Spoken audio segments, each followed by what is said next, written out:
pembangunan fisik material yang tanpa diimbangi dengan nilai-nilai agama sering cenderung membentuk manusia yang materialistis. Tolok ukur dan sudut pandang dari segala persoalan hanya terbatas kepada benda yang nyata yang berada di sekitarnya.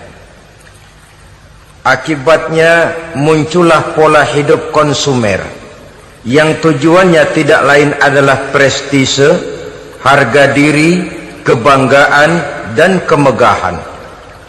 Maka terjadilah perlombaan di dalam mengejar sesuatu yang bernama materi.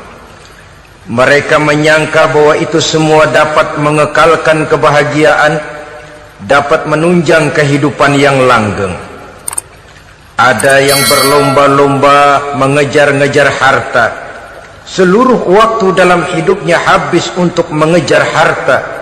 Tidak peduli siang atau malam, sore atau pagi. Sujud tidak lagi sempat, Allah dilupakan dengan agama jauh. Ada yang berlomba mengejar-ngejar pangkat, jabatan, dan kedudukan. Tidak peduli menjilat ke atas, menginjak ke bawah, atau menyikut kiri dan kanan. Bahkan teman pun jadi lawan, lawan pun jadi teman. Bukan soal, yang penting pangkat terkejar. Ada yang berlomba memperbanyak kendaraan, sejak dari jet pribadi, pesawat, kapal pesiar, sampai kepada mobil-mobil mutakhir. Ada yang berlomba memperbagus rumahnya. Ada yang berlomba memperbanyak istri dan anak-anaknya. Seluruhnya tenggelam di dalam perlombaan yang menurut ukuran mereka akan mendatangkan prestise, kemegahan, dan kebanggaan. Allah Subhanahu wa ta'ala menegur, memberikan peringatan dalam surah yang pendek, yaitu surah At-Takatsur. Alhaakumut takatsur hatta zurtumul maqabir, kalla sawfa ta'lamun. Alhaakum ay syagalakum an ta'ati rabbikum. Kamu telah lalai daripada taat kepada Tuhanmu, dan yang menyebabkan kamu lalai itu tidak lain at-takatsur. At-takatsur artinya at-tabahi bi kathrati mata'id dunya, bermegah-megah dengan memperbanyak kesenangan hidup duniawi. Dengan kata lain, berlomba-lomba mengejar kemegahan duniawi telah menyebabkan kamu lalai daripada mengingat, daripada taat kepada Allah Subhanahu wa ta'ala. Apabila orang cenderung materialistis, seluruh kegiatan hidup dikerahkan untuk berlomba memperbanyak materi. Apa namanya harta benda, apa namanya rumah, apa namanya pangkat dan jabatan. Maka dikala itu seseorang akan sangat mudah lalai daripada taat kepada Allah Subhanahu wa ta'ala. Hilanglah kesadaran bahwa sesungguhnya apapun yang kita miliki dalam kehidupan dunia ini tidak lain hanya barang titipan sementara. Kita cari, kita kejar, tapi setelah kita dapatkan, jangan dia dijadikan tujuan. Jadikanlah dia sebagai alat. Apabila harta benda duniawi sudah dijadikan sebagai tujuan daripada kehidupan, maka sesungguhnya kita sudah terseret dalam satu siklus, satu lingkaran setan yang tidak akan pernah berujung. Sebab manusia dalam berhadapan dengan materi duniawi tidak akan pernah mengenal kata cukup, tidak akan pernah mengenal kata puas, dan tidak akan pernah bertemu dengan titik. Selalu koma, selalu kurang, selalu tidak ada. Saudara kaum muslimin rahimakumullah, oleh sebab itu agama memberikan kesadaran seluruh yang kita miliki, yang dititipi oleh Allah dalam kehidupan ini berupa materi keduniaan, hakikatnya adalah alat dan bukan sebagai tujuan. Apabila alat sudah kita jadikan tujuan, kita akan terjebak ke dalam satu perlombaan yang justru akan mencelakakan kita sendiri. Inilah yang saya maksud dengan sirkuit celaka. Perlombaan yang hanya membuat kita jerih, payah, keringat bercucuran, tenaga terkuras, tapi tidak akan pernah sampai ke garis finish, karena memang tidak ada garis finishnya. Betapapun jauhnya satu perlombaan, dia mesti punya garis finish. Tapi kalau sudah at-takatsur, berlomba bermegah-megah diri, maka barangkali tidak akan pernah ada garis finishnya. Kita akan terseret dalam lingkaran setan, berputar di seputar itu tanpa tahu kapan berhenti dan di mana titiknya. Agamalah yang memberikan kesadaran. Alhaakumut takatsur, bermegah-megahan telah membuat kamu lalai daripada taat kepada Allah Tuhanmu. Semua sadar bahwa kita diciptakan tidak lain adalah untuk mengabdi kepada Allah. Nilai pengabdian ini sering lentur, nilai pengabdian ini sering luntur, manakala kita sudah berlomba-lomba bermegah-megah dengan materi kehidupan dunia. Islam jelas tidak menganjurkan penganutnya jadi orang miskin. Bahkan Imam Ali karramallahu wajhah pernah mengatakan, kemiskinan bisa menyebabkan kekufuran. Ayat yang pertama turun juga kita tahu, Iqra, baca olehmu. Kan seolah-olah Quran cuma tidak langsung saja bilang, hai orang Islam, kamu jangan jadi bodoh. Kebodohan menimbulkan kemiskinan, kemiskinan mendekatkan kita kepada kekufuran. Jadi miskin sama kufur tetangga. Artinya dalam kondisi miskin, kemudi hati itu mudah terombang-ambing. Oleh sebab itu sering kemiskinan umat Islam ini dimanfaatkan oleh orang-orang lain untuk menyebarkan agamanya. Padahal agama adalah soal keyakinan yang tidak mungkin ditunjang dengan supermi, ditunjang dengan beras, pakaian, obat-obatan, beasiswa. Agama adalah soal keyakinan. Keyakinan adalah soal kebenaran, dan kebenaran itu adalah milik bersama. Tujuan diciptakannya manusia tidak lain adalah untuk melaksanakan ibadah.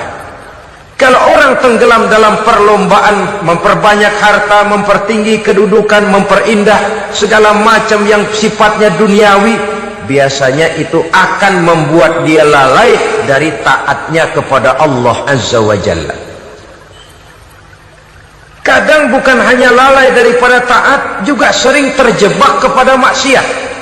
Karena kalau pola pandang dan tolok ukur sudah benda duniawi semata-mata, sangat tidak mustahil orang lalu terjebak ke dalam prinsip menghalalkan segala cara.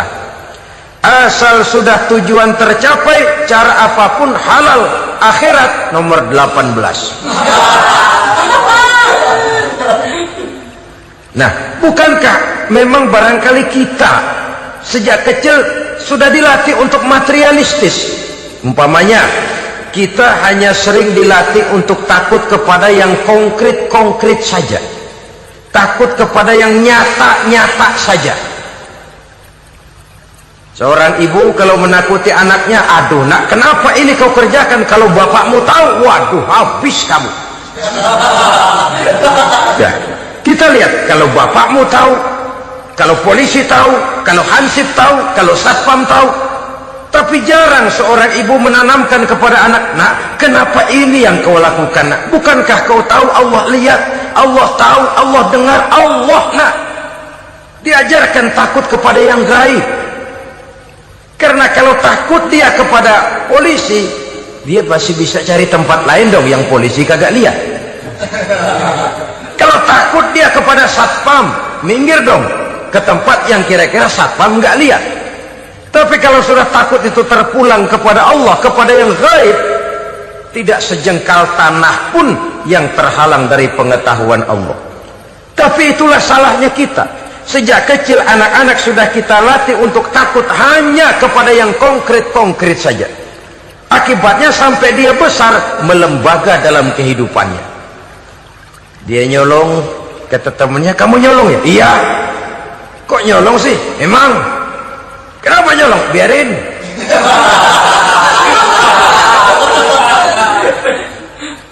Kamu kan tahu Allah lihat? Tahu. Kenapa nyolong juga? Biarin. Asal orang jangan lihat. Kalau Allah mah lihat, dia kagak ribut. Allah nggak ribut katanya.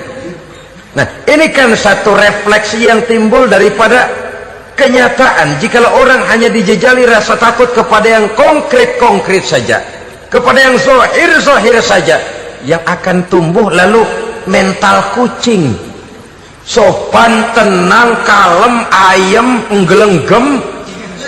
Kalau ada orang, sedikit orang meleng, kucing kelihatan watak aslinya. Saudara-saudara kaum muslimin rahimakumullah, oleh sebab itulah maka agama lewat surah yang kita bicarakan pada pertemuan ini memberikan peringatan. Kala, jangan begitu dong. Kamu boleh mencari dunia, silahkan cari harta yang banyak, cari pangkat yang tinggi, tapi jangan itu membuat kamu lalai daripada taat terhadap Allah subhanahu wa ta'ala. Jangan karena keinginan mendapat harta yang sebanyak-banyaknya lalu melakukan segala macam cara asal tujuan tercapai. Itu sudah membuat kita lalai. Jangan karena ingin mengejar kedudukan yang tinggi lalu jilat atas injak bawah, nggak mempan jilat dukun dipakai.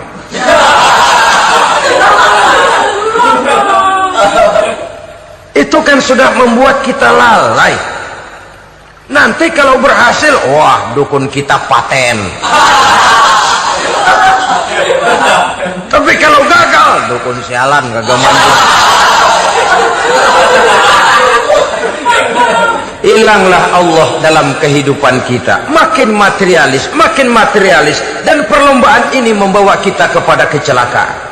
Kala, sekali-kali jangan begitu. Nyatanya kan ada orang nyari duit, setelah duitnya banyak dibudakin oleh duit. Dia sendiri tidak bisa merasakan kesenangan daripada duitnya, konon lagi orang lain. Mau ke pasar ngitung 16 kali. Naik bajai 1000. 1000 itu kalau ratusan semua 1000 lembar. Hitung-hitung, mendingan jalan kaki. Jalan kaki tengah hari bolong panas, kan dibudakkan oleh uang. Cari karier, kejar pangkat, kejar kedudukan. Setelah ditemukan itu, jadikan dia sebagai alat, jangan dijadikan tujuan. Pangkat kau milikku, karena kau milikku kau harus jadi budakku, jangan aku yang jadi budak kau pangkat. Suatu saat dia harus lepas dari kita, jiwa ini lapang. Kenapa? Dahulu pun ketika lahir ke dunia tidak ada pangkat yang kita sandang. Dahulu pun ketika lahir ke dunia tidak ada harta yang kita bawa. Jadi harta itu, pangkat itu, kedudukan itu ada dalam hati, tapi tidak berurat dan berakar.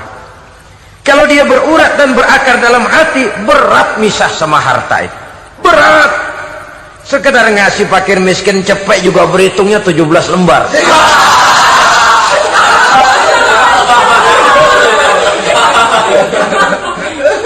Dengar di kantornya mau ada mutasi, pindah dia dari tempat basah ke tempat kering, baru berita burung udah meriang duluan. Ini nanti bagaimana, itu nanti bagaimana, ini nanti bagaimana.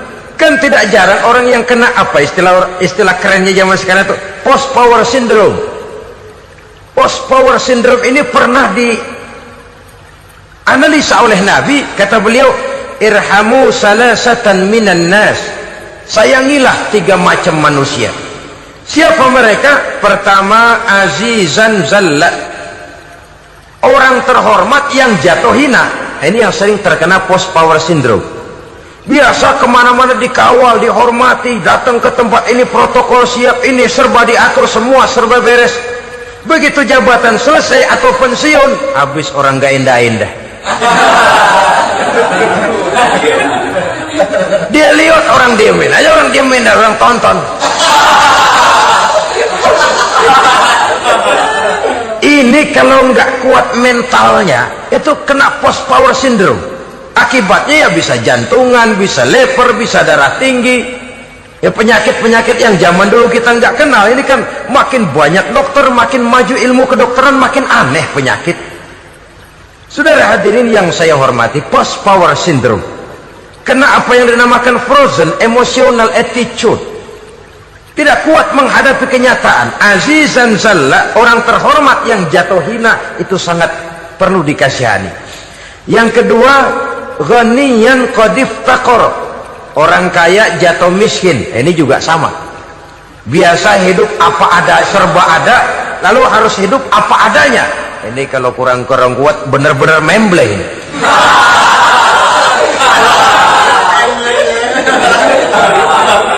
Kalau tidak kuat mentalnya, biasa hidup serba enak, serba nikmat, cuma kerjanya neken cek, main apa itu kredit card, macam-macam fasilitas dipunyai, tahu-tahu jatuh bangkrut, jatuh miskin. Kalau tidak fondasi agamanya kuat, bisa gantung diri, bisa bunuh diri, bisa frustasi, bisa terkena psikosomatik, tekanan jiwa mempengaruhi faktor biologis, timbullah tekanan, terjadilah penyakit aneh-aneh. Al-ghaniyan qad iftaqara, orang kaya jatuh miskin, itu perlu dikasihani. Yang ketiga, wa faqihan yal'abu bihil juhal, ahli fikih tapi dipermainkan oleh orang-orang bodoh. Hanya kebetulan orang bodoh itu punya kekuasaan, hukum bisa dipesan.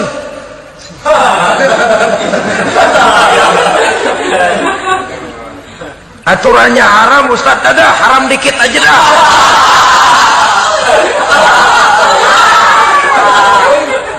Sibuklah tuan fakih ini, ahli fikih ini, mencari dalil kebet sana kebet sini supaya yang tadinya haram benar bisa jadi haram sedikit. Padahal yang minta ini orang bodoh, tidak ngerti agama, cuma karena punya kekuasaan dipermainkan oleh orang yang fakih. Orang yang fakih ini dipermainkan. Kasihan orang yang seperti itu. Wa faqihan yal'abu bihil juhal, ahli fikih tapi dipermainkan oleh orang-orang bodoh. Akibatnya karismanya hilang, wibawanya lenyap. Dia menyangka bahwa dengan mengharam-haram sedikit-sedikit itu dia bisa mendapat keuntungan yang berganda-ganda, padahal akibatnya itu hanya akan membawa kecelakaan saja. Allah peringatkan benar, kala, sekali-kali jangan begitu. Cari uang yang banyak silahkan, ngejar kedudukan yang bagus boleh, bikin rumah yang hebat silahkan, ada kendaraan bagus silahkan, tapi jangan sampai kamu terjebak kepada sirkuit celakai, perlombaan yang tidak ada garis finishnya.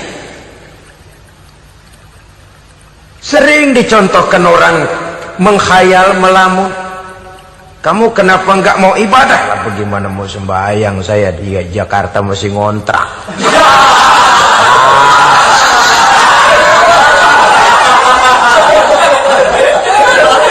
Bingung, tiap akhir tahun kontrakan habis. Kalau punya rumah sendiri walaupun kecil-kecilan, tenanglah saya ibadah. Baiklah, oleh Allah diberikan rezeki, bisa bikin rumah walaupun kecil-kecilan. Sudah punya rumah sendiri, belum juga ibadah, apalagi mulur lagi. Habis bagaimana mau sembahyang, rumah kecil banget, pinggir kali, asal hujan bocor ya.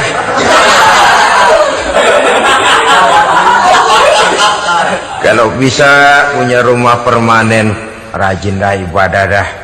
Iyalah, diberikan rezeki, bisa bikin rumah besar, kamarnya banyak, halamannya luas, kendaraan belum ada, perabotan belum lengkap.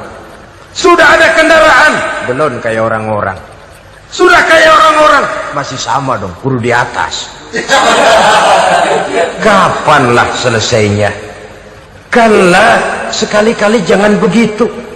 Jangan kamu mengumpulkan harta bermegah-megah membuat kamu lalai dari taat kepada Tuhanmu. Engkau tinggalkan rukuk dan sujud, engkau jauh dari masjid, engkau kering dari kehidupan beragama. Sebab itulah maka pembangunan fisik material tidak bisa dipisahkan dengan pembangunan mental spiritual. Tidak hanya cuma dalam teori, tapi juga harus dalam praktek. Selalu pembangunan yang hanya mengarah kepada fisik material, jauh dan kering dari agama, hanya akan melahirkan manusia-manusia materialistis yang terjebak di dalam sirkuit celaka, perlombaan yang tidak pernah mengenal garis finish. Soal itu agama mengajarkan orang kaya itu siapa sih? Yang banyak duit? Belum tentu. Yang kebunnya di mana-mana ngebelatak? Belum tentu. Yang pabriknya selebar-lebar? Belum tentu. Yang punya segala macam peternakan, dari peternakan gajah sampai peternakan kutu?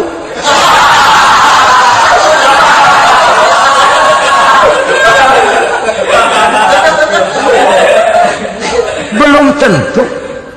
Agama memberikan tuntunan yang sangat luhur. Orang kaya itu adalah orang yang hidupnya cukup. Orang miskin itu orang yang selalu merasa kurang. Bagaimanapun banyak duit saudara miliki, kalau masih merasa kurang, masih miskin saudara. Saya punya uang 1.000 rupiah, Anda punya uang 1 juta rupiah. Mungkin saya lebih kaya dengan uang yang 1.000 ketimbang Anda 1 juta. Kenapa? Dalam tangan saya uang 1.000 besar, artinya sesuai dengan kebutuhan saya. Tapi di tangan Anda uang 1 juta, kebutuhan Anda lebih besar daripada itu lagi. Maka agama mengajarkan sifat qanaah, merasa cukup, dan itulah sumber kekayaan yang hakiki. Orang kaya adalah orang yang hidupnya cukup. Kalla saufa ta'lamun, jangan begitu, nanti kamu akan tahu.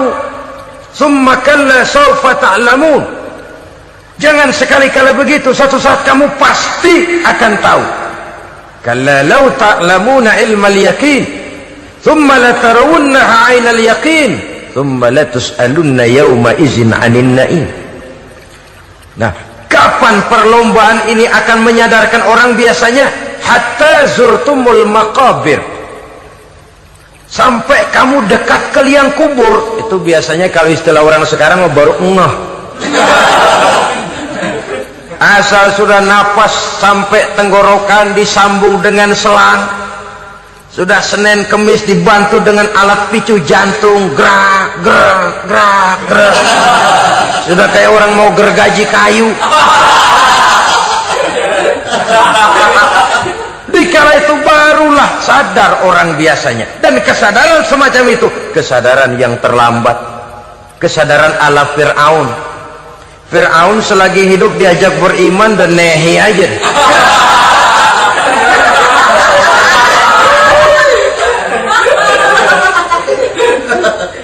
Tapi ketika dia tenggelam di lautan merah bersama seluruh tentaranya, dikala napas hampir terputus, keluar ucapannya, amantu bi Rabbi Musa wa Harun. Aduh, kalau begini mah saya juga percaya kepada Tuhannya Musa dan Harun. Saya beriman kepada Allah. Lagi timbul tenggelam mau sekarat baru beriman. Hatta zurtumul maqabir, kamu telah lalai dari sebab bermegah-megah sampai kamu masuk ke liang kubur, dekat ke liang kubur. Kalimat zurtum di sini menjelaskan bahwa kubur itu tidak selamanya. Zurtum itu dari kalimat zaro ya zuru, berziarah. Orang berziarah kan sebentar. Ke kubur itu sama dengan berziarah kita di situ. Sebentar, tidak akan selamanya, tidak akan kekal dalam kubur. Bahwa kubur itu cuma satu halte dari sekian halte yang harus kita jalani. Hatta zurtumul maqabir ay mutum wa dufintum fil kubur, sampai kamu mati dikebumikan dalam kubur, barulah kamu sadar bahwa perlombaan itu hanya sia-sia, bahwa perlombaan itu tidak akan pernah mengenal garis finish, bahwa perlombaan itu akan membuat kamu celaka. Begitulah umumnya kebanyakan orang yang terjebak ke dalam paham materialis, baru menyadari kesalahan langkahnya pada saat napas sudah sampai di tenggorokan. Ternyata uangnya yang miliaran rupiah tidak sanggup menyambung nafasnya. Ternyata kendaraan yang serba mewah berkilat tidak sanggup meneruskan kehidupannya. Ternyata pangkat jabatannya yang tinggi yang membuat dia menyebabkan temannya jadi lawan, lawannya jadi teman, tidak akan sanggup menghentikan sang malaikat maut. Kalau keadaan sudah begitu, baru sadarlah kita terlambat. Karena saat seperti itu akan dihadapi oleh setiap orang. Kalah, jangan begitu. Sadarlah kamu bahwa kalau sudah dekat ke liang kubur kamu baru insaf, itu terlambat. Sebelum nafas sampai di tenggorokan, pintu taubat masih selalu terbuka. Tapi manakala nafas sudah sampai di tenggorokan, tertutuplah pintu taubat untuk orang yang bersangkutan. Oleh sebab itu, perlombaan dengan bermegah-megah terhadap materi duniawi, tolok ukur dan pandangan hidup yang terbatas kepada wujud benda semata-mata, memang sering menyebabkan orang lalai, sering menyebabkan orang lupa diri, tidak sadar tentang hakikat yang terpenting dari kehidupan ini, yaitu tentang dari mana dia datang, di mana dia sekarang, dan kemana dia akan pulang. Sungguh, ilmu pengetahuan tidak akan pernah mampu menjawab persoalan ini. Sungguh, filsafat juga tidak berdaya menghadapi pertanyaan seperti ini. Hanya agama yang mampu memberikan kepastian batin tentang hakikat dari mana kita datang, di mana kita sekarang, dan kemana kita akan pulang. Makin kita renungi pertanyaan ini, makin kita menemukan diri sendiri. Dan makin kita menemukan mengenal diri sendiri, kita akan semakin mengenal Allah subhanahu wa ta'ala. Semakin kita mengenal Allah, maka akan semakin terpanggil kita untuk dekat dengannya, mentaati segala perintahnya, dan berupaya menjauhi segala yang dilarangnya. Dengan demikian selamatlah kita dari satu perlombaan yang hanya akan menyeret kita kepada menghalalkan segala cara, jauh dari agama, jauh dari Allah, bahkan jauh dari sesama manusia. Karena umumnya perlombaan seperti ini akan cenderung melahirkan manusia yang egois. Muslimin rahimakumullah. Lebih jauh, mari kita mengikuti peringatan Allah dalam surah Al-Munafiqun ayat 9. Di sini Allah Subhanahu wa taala mengingatkan, A'udzu billahi minasy syaithanir rajim. Ya ayyuhalladzina amanu la tulhikum amwalukum wala auladukum an dzikrillah wa may yaf'al dzalika fa ulaika humul khasirun. Hai orang-orang yang beriman, jangan sampai hartamu dan anak-anakmu melalaikan kamu daripada mengingat Allah. Wa may yaf'al dzalik, barang siapa yang melakukan hal seperti itu, fa ulaika humul khasirun, maka merekalah sesungguhnya orang-orang yang merugi. Rugi dunia, rugi akhirat. Disebutkan di sini dua hal yang sering menyebabkan kita jadi lalai. Amwal dan aulad. Harta dan anak-anak. Materi dan keluarga. Perlombaan di dalam mengumpulkan materi sering menyebabkan kita menjadi lalai.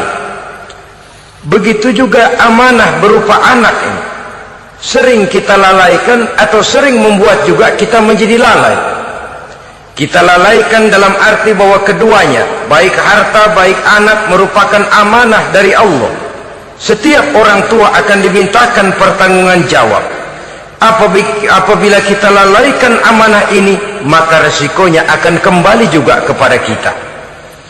Tapi satu hal yang jelas dalam ayat 9 surah Al-Munafiqun ini, bahwa perlombaan memperbanyak harta dan anak-anak yang masuk dalam kelompok at-takatsur itu tadi akan menyebabkan orang khasiru, termasuk ke dalam kelompok orang-orang yang rugi.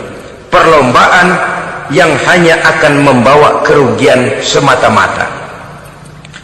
Kemudian di dalam satu hadis, Rasulullah sallallahu alaihi wasallam memberikan peringatan.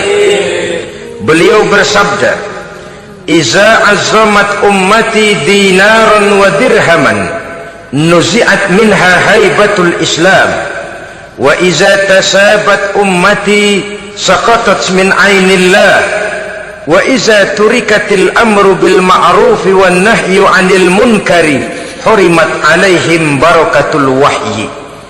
Ada 3 hal yang kalau kita kerjakan akan menimbulkan 3 macam akibat di dalam hadis ini.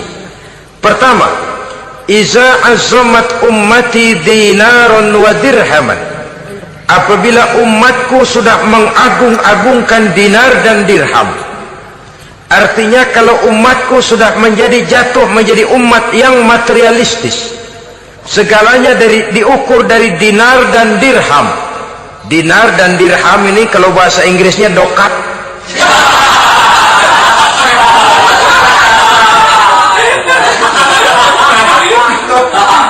Segalanya diukur dari segi dinar dan dirham saja. Nuzi'at minha haibatul Islam, akan dicabutlah kehebatan Islam dari mereka. Memang ada kalanya kita berkata bahwa tanpa uang kita tidak bisa berbuat apa-apa.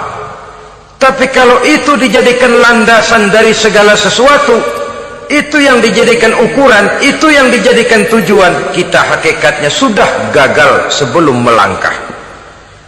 Apapun saja profesi kita, apabila sudah menjadi pendewa dinar dan dirham, akan hilanglah kehebatan Islam, akan dicabut kehebatan Islam itu. Umat Islam bisa dibeli, ulama bisa dikontrak, kiai bisa dicarter. Saudara hadirin ma'asyiral muslimin rahimakumullah, apabila umatku sudah membesar-besarkan dinar dan dirham, bermegah-megah dengan itu, berlomba-lomba memperbanyak itu yang menjadi tujuan dan tolok ukur dari segala kegiatan, nuzi'at minha haibatul Islam, akan dicabutlah kehebatan Islam. Hilang itu wibawa. Walaupun dia bernama umat mayoritas dalam jumlah, tetapi dia minoritas dalam peranan. Mayoritas dalam bilangan, tapi minoritas dalam percaturan kegiatan hidup ini. Kita ingat di zaman pengembangan Islam di masa Rasulullah sallallahu alaihi wasallam, mereka berlomba-lomba mengorbankan dinar dan dirhamnya untuk kepentingan agama, bukan mengorbankan kepentingan agama untuk mencari dinar dan dirham. Kita di zaman sekarang sering terjadi penjungkiran nilai, terbalik yang kita amalkan. Nabi Ibrahim mengorbankan putranya Ismail untuk kepentingan agama. Kita sering sekarang ini mengorbankan kepentingan agama untuk anak-anak kita.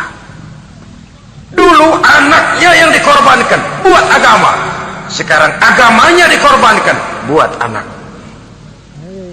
Dulu dinar dan dirham dibelanjakan untuk menopang agama, sekarang agama dijadikan alat untuk mencari dinar dan dirham. Saudara-saudara kaum muslimin rahimakumullah, memang apabila dinar dan dirham digunakan untuk penyangga perjuangan, itulah idealnya. Saya katakan tadi, dinar, dirham, uang, dunia cuma sekedar alat, bukan sekedar tujuan. Kita memerlukan alat ini. Membangun pesantren tidak cukup dengan semangat, membangun rumah sakit Islam tidak cukup dengan pidato, membangun masjid tidak cukup dengan semangat menggebu-gebu. Kita perlu semen, kita perlu pasir, kita perlu batu kali, kita perlu besi, dan itu semua beli. Tidak turun dari langit seperti turunnya embun di waktu pagi. Tidak mungkin rumah sakit Islam muncul ke permukaan hanya dengan simsalabim abrakadabra.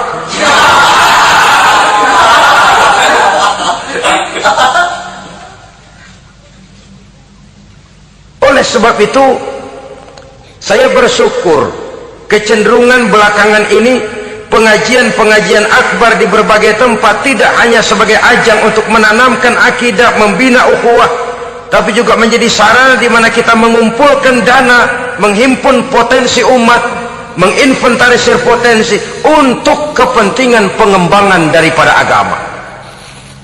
Meskipun ada 1-2 orang yang salah paham tentang ini, sampai kemudian saya mendapat satu merek yang cukup tidak enak untuk didengar, mengkomersilkan pengajian katanya, karena memang ada pengajian yang menggunakan sistem karcis, sebenarnya juga tidak etis. Undangan berikut infak yang seluruh hasilnya digunakan buat kepentingan agama, apakah itu rumah sakit, apakah itu madrasah, apakah itu masjid, dan 1 sen pun saya tidak menuntut bagian dari itu. Saya malah berprinsip sepanjang saya masih laku untuk dijual dan itu memang buat kepentingan agama, persilahkan jual saja, asal buat masjid, pesantren, madrasah, rumah sakit Islam, kegiatan syiar dan dakwah, silakan. Tapi kalau sudah dijual buat kepentingan pribadi, memperkaya diri sendiri, tentunya dunia akhirat sulit untuk ridho kepada tingkah laku yang semacam itu. Kita memerlukan dana, umat di daerah membangun memerlukan dana, dan dana itu tidak hanya datang begitu saja. Kita bersyukur bahwa untuk menghadiri pengajian sekarang ini orang mau mengeluarkan uang, mau memberikan infak dengan ikhlas, tidak dengan keterpaksaan. Kenapa tidak? Sehingga ini lalu diinventarisir untuk kepentingan pembangunan agama. Ratusan juta rupiah terkumpul dari pengajian-pengajian rutin ini, pengajian-pengajian akbar ini. Puluhan masjid terbantu, rumah sakit Islam terbantu, musola selesai. Ya walaupun tidak lalu semuanya beres, tapi gemaknya itu sudah cukup menyentuh untuk menyadarkan orang bahwa harta baru kekal kalau dia sudah dibelanjakan di jalan Allah. Nah, yang celaka kalau dinar dan dirham itu yang dijadikan tujuan. Mengadakan pengajian semata-mata untuk cari uang, uangnya buat kantongnya dewe. Itu yang membuat dicabutnya kehebatan Islam itu. Segalanya diukur dari sudut itu. Sehingga ketika seseorang datang bertanya tentang hal-hal yang berkaitan dengan ini, maka hal semacam ini sesungguhnya satu nikmat yang perlu kita syukuri sepanjang menginventarisir potensi umat benar-benar digunakan buat kepentingan daripada agama kita. Jadi peringatan tegas dari Nabi ini, iza azzamat ummati dinaron wa dirhaman nuzi'at minha haibatul Islam. Apabila umatku sudah mengagung-agungkan dinar dan dirham, maka akan dicabutlah kehebatan Islam dari tengah-tengah mereka. Remeh saja orang memandang kita, enteng saja orang memandang kita. Satu. Yang kedua, jatuhlah mereka dalam pandangan Allah. Kalau sesama umat ini sudah saling menjelekkan, apakah yang menjelekkan itu lebih bagus dari yang dijelekkan di hadapan Allah? Dua-duanya sama rendahnya. Pribadi saya mungkin puas kalau saya bisa menghantam saudara di depan umum, menjelek-jelekkan nama saudara. Tapi lebih baikkah saya dalam pandangan Allah sama rendahnya dengan orang yang saya jelekkan? Itu pun kalau yang dijelekan benar-benar jelek. Kalau cuma sekedar fitnah, wah lebih celaka lagi nasib si orang itu tadi. Ini artinya menyadarkan kita bahwa umat ini sudah diikat dengan akidah. Beraneka ragam kita, tapi harus ada kebersamaan. Berbeda kita, tapi harus satu, sebagai satu ummatan wahidah, satu umat yang satu. Oleh sebab itu, persamaannya lah yang harus kita angkat ke permukaan, bukan perbedaannya yang kita perbesar. Sudah datang waktunya umat Islam bangun dari tidurnya, jangan lagi dibuai oleh irama mayoritas. Sudah lewat masanya kita bertengkar karena persoalan-persoalan kecil yang tidak prinsip. Sudah datang waktunya umat Islam bersatu, menyusun saf yang lebih lurus, oleh karena ia dihadapkan kepada tantangan-tantangan yang tidak semakin ringan. Kalau kita bertengkar dengan kita, kalau kita saling mencaci sesama kita, bukankah Yahudi tepuk tangan? Bukankah Nasrani menari-nari? Bukankah pihak ketiga akan menangguk di air keruh? Dan kerugian akan terpulang kepada kita semua.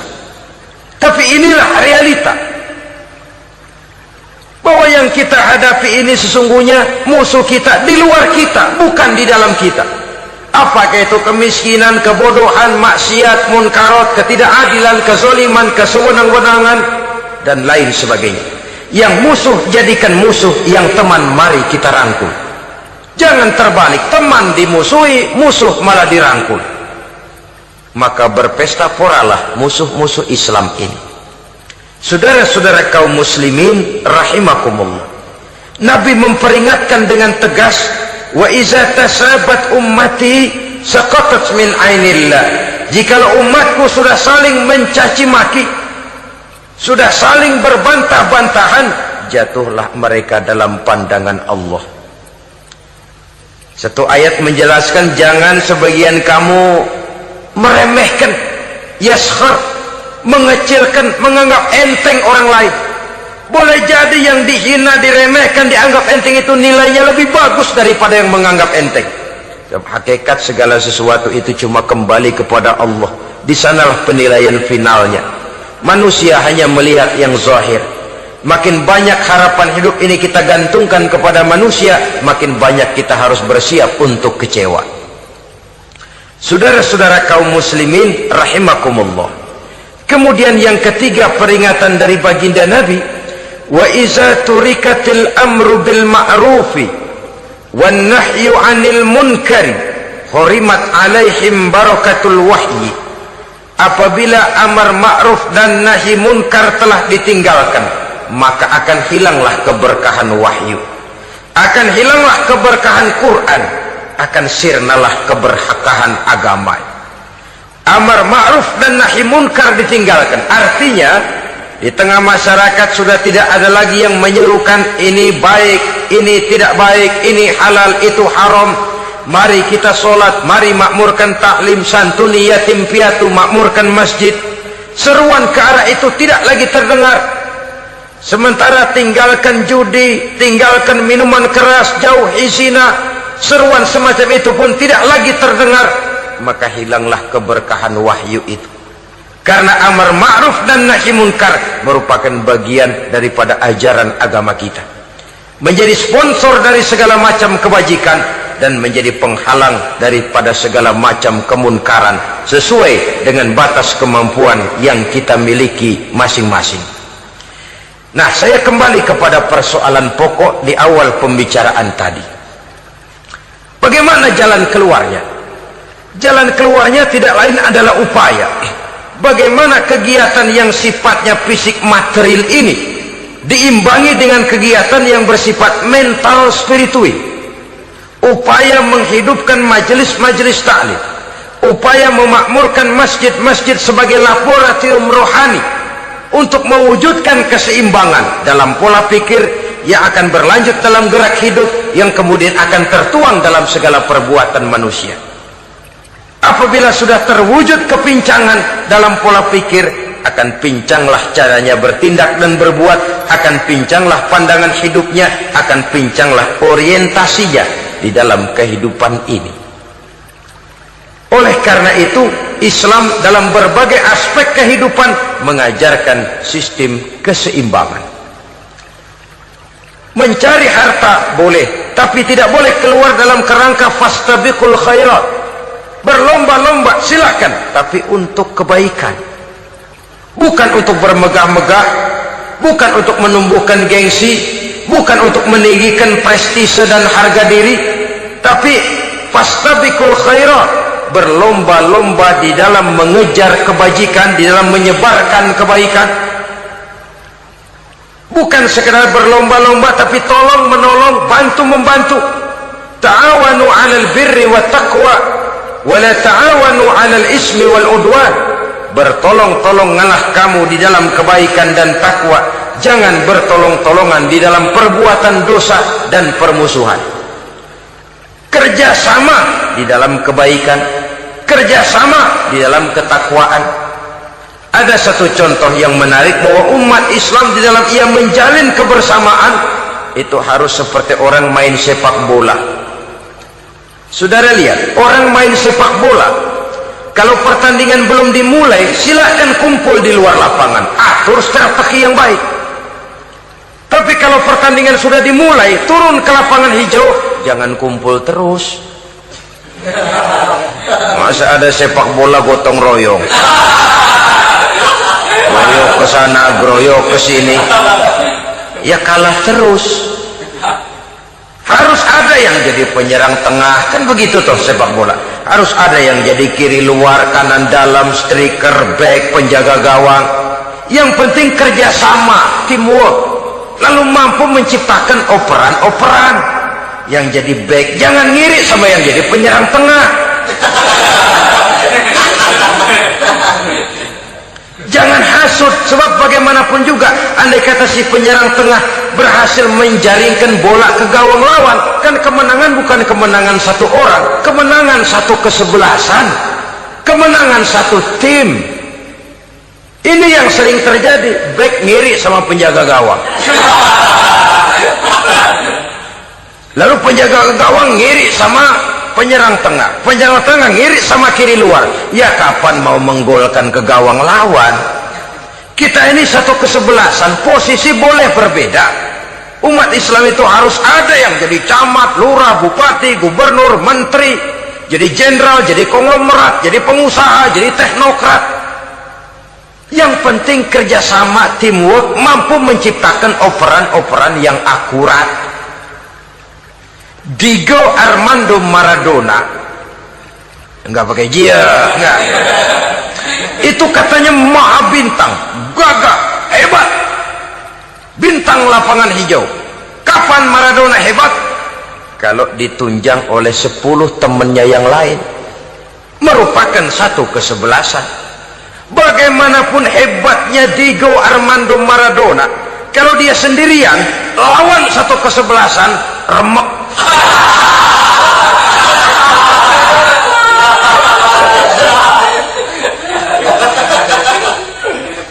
Dia hebat, dia jenius, dia maha bintang karena dapat operan dari teman-temannya, bukan jegalan, operan. Jadi oleh sebab itu bagaimana kita menciptakan operan-operan akurat yang akan melahirkan kebersamaan di tengah-tengah umat. Artinya satu contoh saja, misalnya seorang pengusaha besar, oleh karena kesibukannya di dunia bisnis, tidak perlu jadi ketua pembangunan musola, tapi kalau ada musola belum selesai, operan.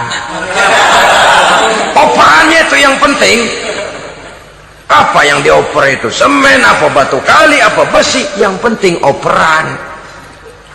Operannya akurat. Kadang-kadang ada terjadi juga frustasi ngelihat lawan kesebelasannya terlalu kuat, ngoper ke gawang sendiri, jebol. Kan sering terjadi begitu. Muslim didukung oleh umat Islam, ketika punya posisi menguntungkan malah mempersulit Islam. Ini kan ngoper ke gawang sendiri, bunuh diri namanya. Boro-boro jebolin gawang lawan, asal jangan bunuh diri juga lumayan. Jadi kalau saja kita mampu menciptakan kebersamaan seperti ini, baju boleh berbeda. Seorang muslim boleh dibungkus baju abri, boleh dibungkus baju dokter, boleh dibungkus baju teknokrat, boleh dibungkus baju konglomerat, sekedar baju. Tapi kalau terbukalah baju itu, kelihatan dadanya, terbersit nilai imannya, meresap sampai ke tulang sumsumnya, dan pada saat Islam dikuti-kuti, akan timbul kecintaannya, akan timbul, saya muslim dan saya bangga dengan Islam saya muslim dan saya mau berbuat untuk Islam saya muslim dan saya siap mati untuk Islam saya. Dengan baju apapun dia terbungkus, kalau roh, jiwa dan semangat semacam ini tertanam, saya yakin kita umat Islam akan mampu berbuat lebih.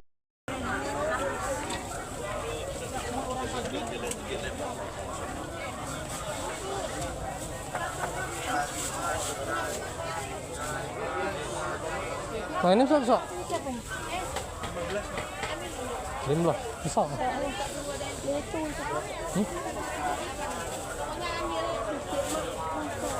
Nah itu lah bisa.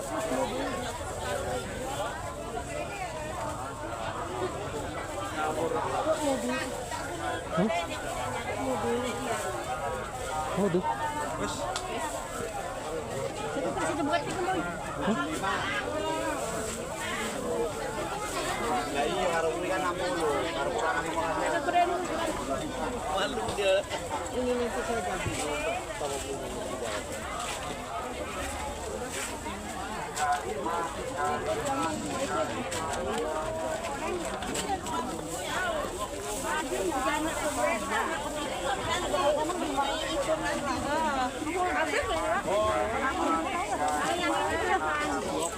Bolu. 12 yang itu yang merah tadi. Hindi, rama daw si Sulo.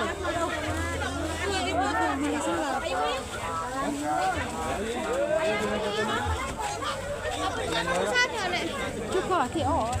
Bunga mah.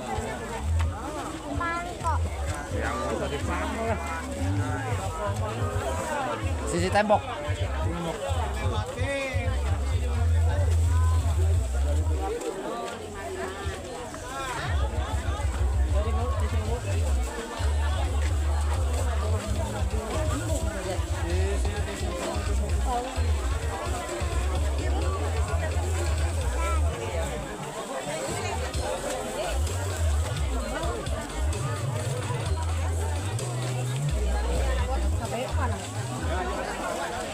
Lambah tapi orang merah uang jago.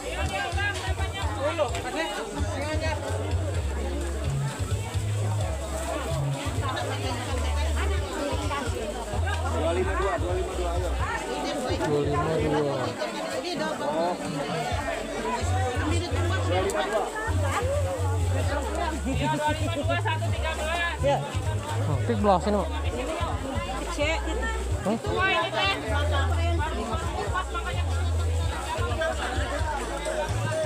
Ay, tebesak dikit sama yang 15 tadi. Tebesak dikit. Kalau terakhir tadi.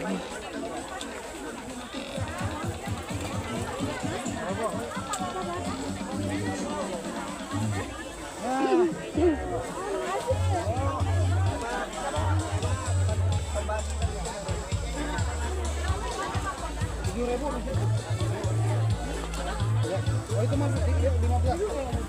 Yang bagus tuh. Harus. Palingnya 7.000.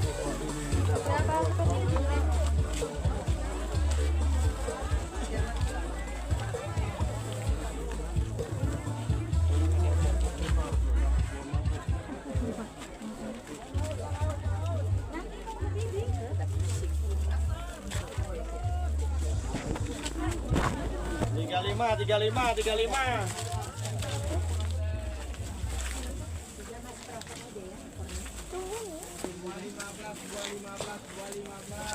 Oh, merah banyak. Bisa berapa? Itu 12.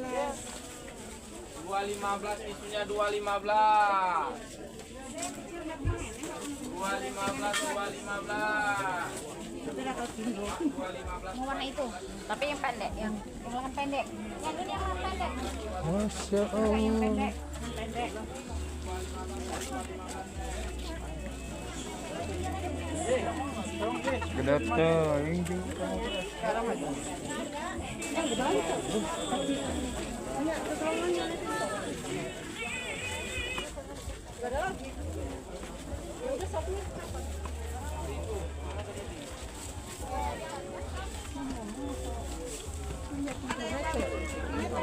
Bentar.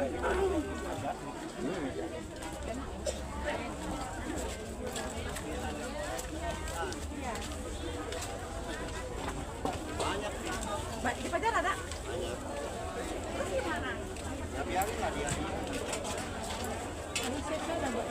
Kosong.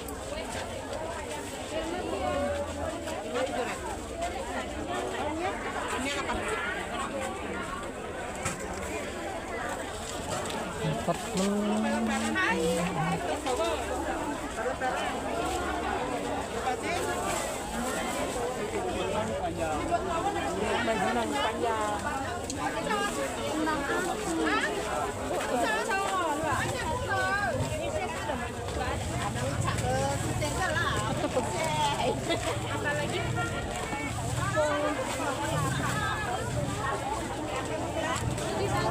Mila ada tepung. Marjan berapa lu? Marjan berapaan? Kalau ABC? Gula freezer kelapa ada mbak? Nggak ada. Gula mbak? Ya. Hah? Dua-dua. Keju ada nggak keju? Belasan. Keju ada. Ada. Berapa? Berapa itu? 13. 13. Hah?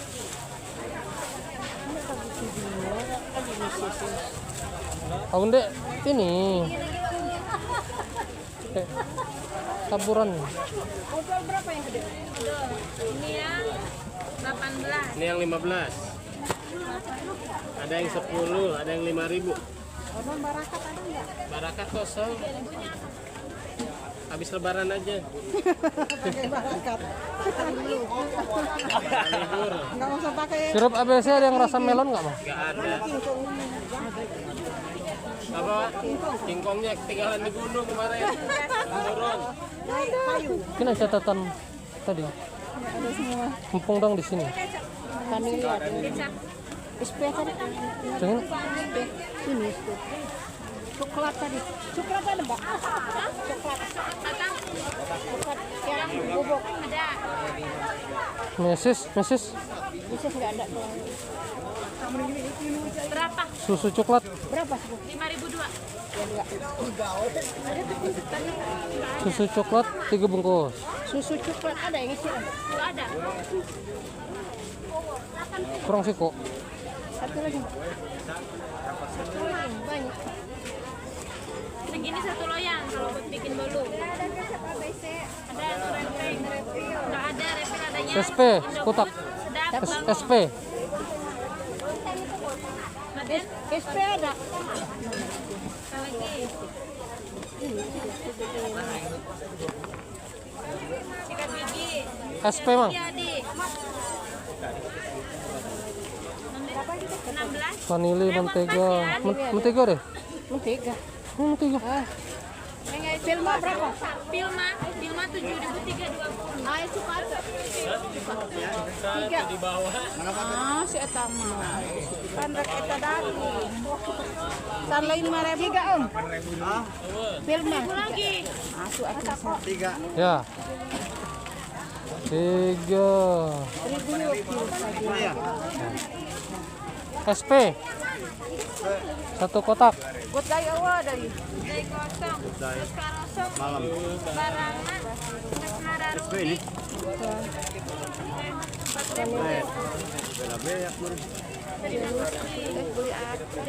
Ini mana? Nah, tulisannya SP. Lo itu loh, SP. Nah, itu loh.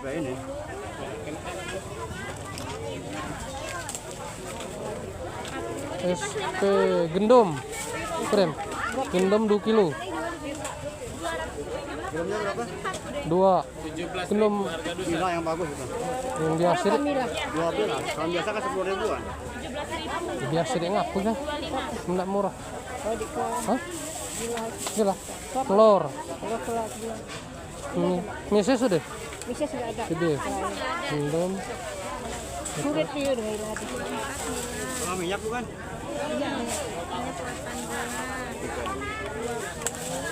Susu coklat. Susu coklat. Hah? Kecap biji. Ada susu coklat. Di Itu. dia biciran. Cair.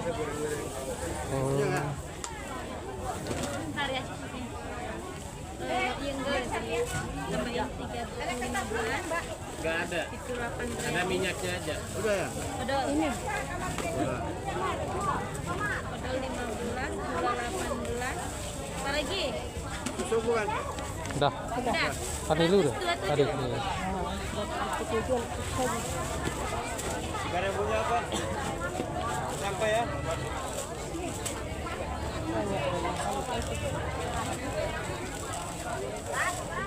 Tapi dia giling gulian. Udah ya, tinggal telur tadi. Belum. Tadi misis belum. Susu. Oriental. Susu. 190. Apa? Minyak. Duh. 190. Saya beli ratusan bisa aja belum dikasih 190. Maaf deh. Belum dikasih. Itu harga 17.000 Dusan. Kalau ngecer 18. Assalamualaikum. Jaluk sitok Contohnya jaluk sisi.